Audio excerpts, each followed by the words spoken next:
এই ভিডিওতে আমি সিন্ধু সভ্যতার আরও একটি কেন্দ্র চানউদারোর কিছু তথ্য বলছি।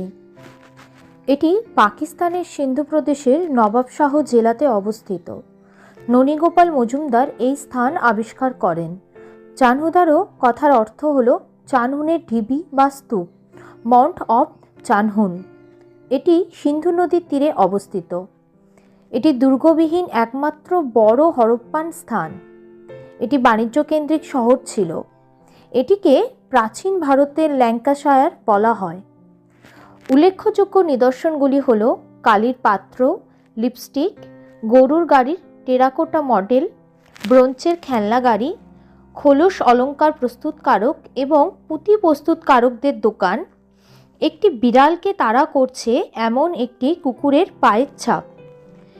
এর আগের ভিডিওগুলিতে আমি সিন্ধু সভ্যতার গুরুত্বপূর্ণ কেন্দ্রগুলি সম্পর্কে বলেছি, আপনারা সেগুলো দেখুন এবং পরের ভিডিওতে আমি আরও কিছু গুরুত্বপূর্ণ তথ্য বলবো।